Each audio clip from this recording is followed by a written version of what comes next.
Hi guys, let's talk about vitamin B12 today. So vitamin B12 is a very important vitamin. It's one of the most important vitamins, and it is unfortunately one of the most common deficiencies out there as well. After vitamin after vitamin D, it probably is the biggest deficiency in this country.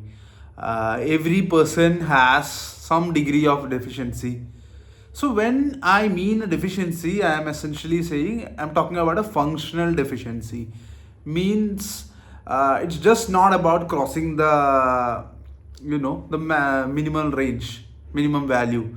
So in your lab you can see around 200 plus is considered normal, but at least it should be 500 is in my opinion, and that's what we preach as well. So if it is below that 500 mark, let's say 300, you might think it's normal and you won't have the severe consequences of B12 deficiency, but you definitely have some symptoms.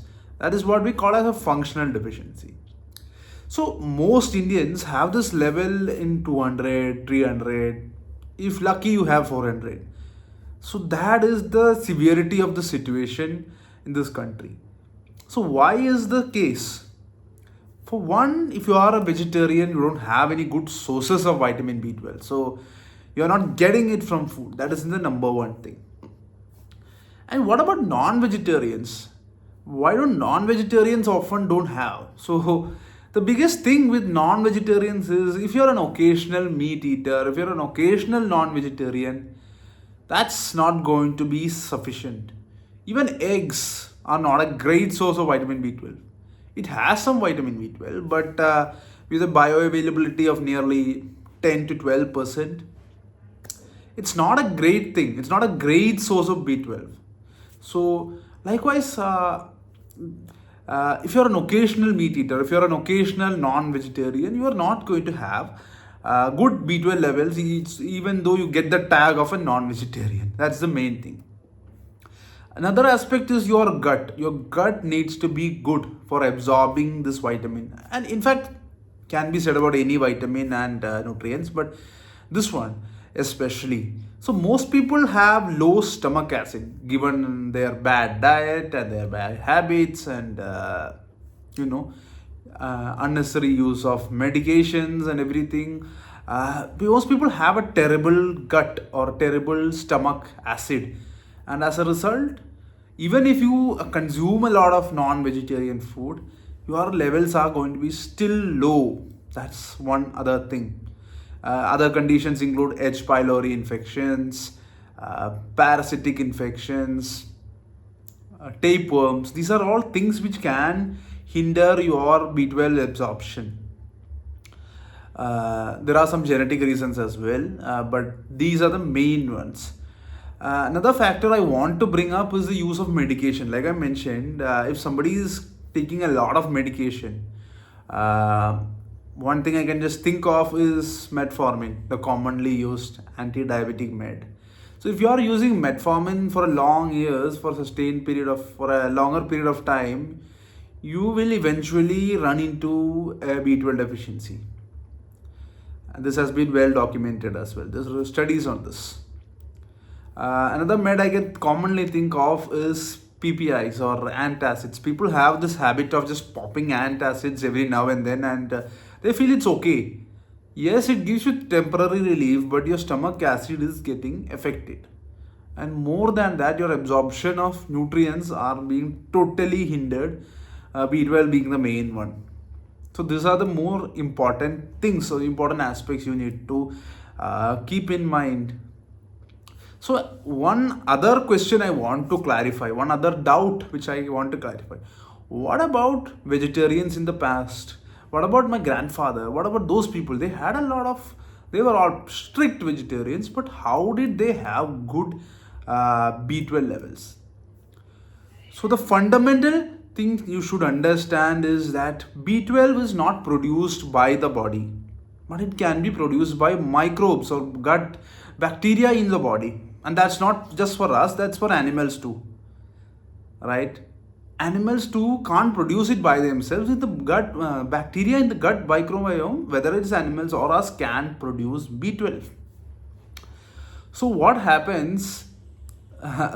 So what happens when your gut is unhealthy? You don't have enough of these microbes, so you are not going to be producing it intrinsically, which your ancestors used to. Another factor I have to mention is over sanitization, which we can't do anything about, but we have the habit of sanitizing everything. We use Lysol and this and that, Dettol for everything. We're super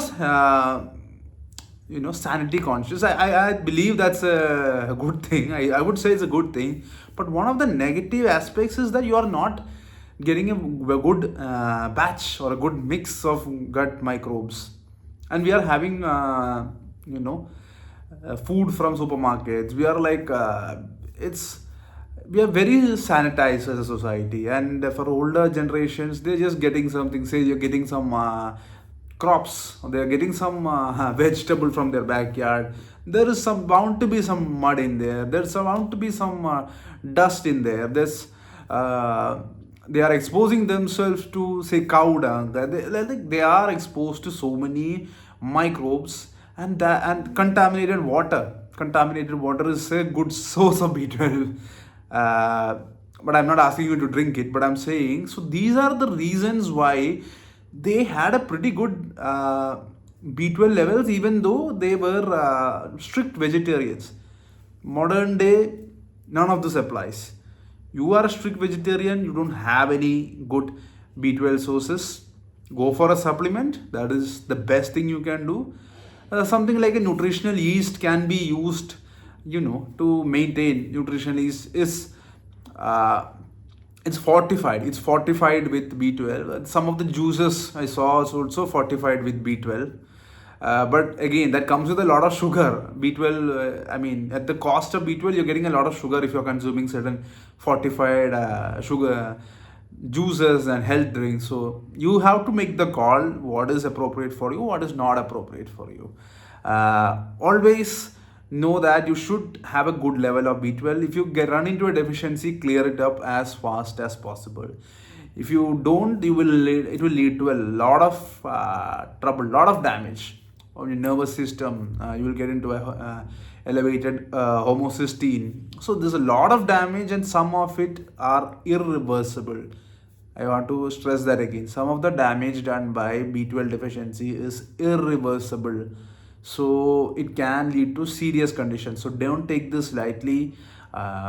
Look like keep a track of your B12 levels wherever it's required. Go for a supplement. If there is if your gut is an issue or something is an issue, then get that cleared. If it's a genetic issue, then get the appropriate supplement, test it and get the appropriate supplement. So make sure you're always on top of this B12 game. Bye.